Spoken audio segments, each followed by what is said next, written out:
1 Raja-Raja pasal 19 ayat 1-8. Elia ke Gunung Horeb.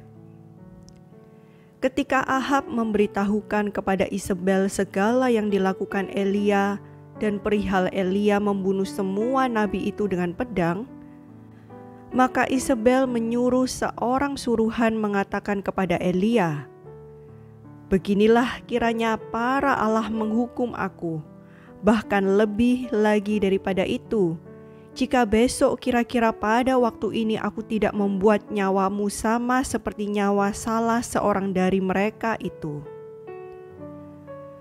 Maka takutlah ia lalu bangkit dan pergi menyelamatkan nyawanya.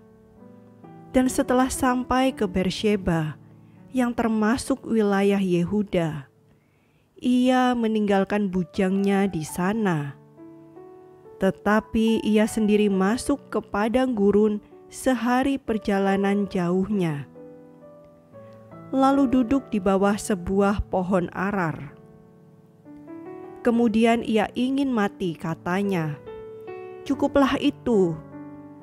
Sekarang ya Tuhan, ambillah nyawaku, sebab aku ini tidak lebih baik daripada nenek moyangku."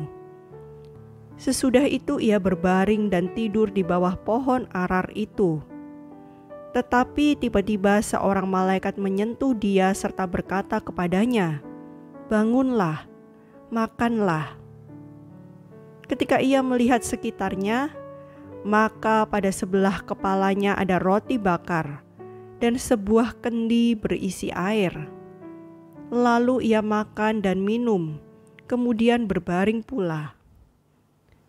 Tetapi malaikat Tuhan datang untuk kedua kalinya dan menyentuh dia serta berkata, "Bangunlah, makanlah, sebab kalau tidak, perjalananmu nanti terlalu jauh bagimu."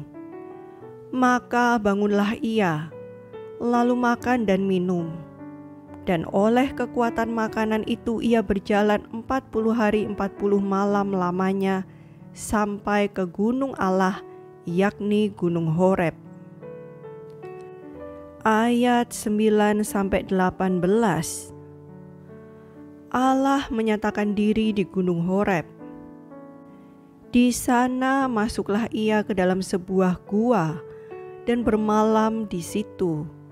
Maka firman Tuhan datang kepadanya demikian, "Apakah kerjamu di sini, hai Elia?" Jawabnya, "Aku bekerja segiat-giatnya bagi Tuhan Allah semesta alam. Karena orang Israel meninggalkan perjanjianmu, meruntuhkan mezbah-mezbahmu, dan membunuh nabi-nabimu dengan pedang. Hanya aku seorang dirilah yang masih hidup, dan mereka ingin mencabut nyawaku." Lalu firman-Nya, "Keluarlah dan berdiri di atas gunung itu di hadapan Tuhan." Maka Tuhan lalu, angin besar dan kuat yang membelah gunung-gunung dan memecahkan bukit-bukit batu mendahului Tuhan. Tetapi tidak ada Tuhan dalam angin itu. Dan sesudah angin itu datanglah gempa, tetapi tidak ada Tuhan dalam gempa itu. Dan sesudah gempa itu datanglah api, tetapi tidak ada Tuhan dalam api itu. Dan sesudah api itu datanglah bunyi angin sepoi-sepoi basah. Segera sesudah Elia mendengarnya, ia menyelubungi mukanya dengan jubahnya, lalu pergi keluar dan berdiri di pintu gua itu. Maka datanglah suara kepadanya yang berbunyi, "Apakah kerjamu di sini, hai Elia?" Jawabnya, "Aku bekerja segiat-giatnya bagi Tuhan Allah semesta alam. Karena orang Israel meninggalkan perjanjianmu, meruntuhkan mezbah-mezbahmu dan membunuh nabi-nabimu dengan pedang. Hanya aku seorang dirilah yang masih hidup, dan mereka ingin mencabut nyawaku." Firman Tuhan kepadanya, "Pergilah, kembalilah ke jalanmu melalui padang gurun ke Damsyik. Dan setelah engkau sampai, engkau harus mengurapi Hazael menjadi raja atas Aram. Juga Yehu, cucu Nimsi, haruslah kau urapi menjadi raja atas Israel.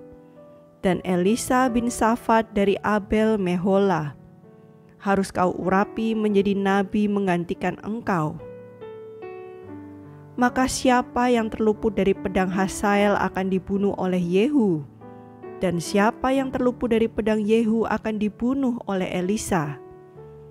Tetapi aku akan meninggalkan 7.000 orang di Israel, yakni semua orang yang tidak sujud menyembah Baal dan yang mulutnya tidak mencium dia. Ayat 19-21. Elisa terpanggil. Setelah Elia pergi dari sana, ia bertemu dengan Elisa bin Safat yang sedang membajak dengan 12 pasang lembu, sedang ia sendiri mengemudikan yang ke-12. Ketika Elia lalu dari dekatnya, ia melemparkan jubahnya kepadanya. Lalu Elisa meninggalkan lembu itu dan berlari mengikuti Elia, katanya, "Biarkanlah aku mencium ayahku dan ibuku dahulu, lalu aku akan mengikuti engkau." Jawabnya kepadanya, "Baiklah, pulang dahulu dan ingatlah apa yang telah kuperbuat kepadamu." Lalu berbaliklah ia daripada Elia. Ia mengambil pasangan lembu itu, menyembelihnya dan memasak dagingnya dengan bajak lembu itu sebagai kayu api. Ia memberikan daging itu kepada orang-orangnya, kemudian makanlah mereka. Sesudah itu bersiaplah ia, lalu mengikuti Elia dan menjadi pelayannya.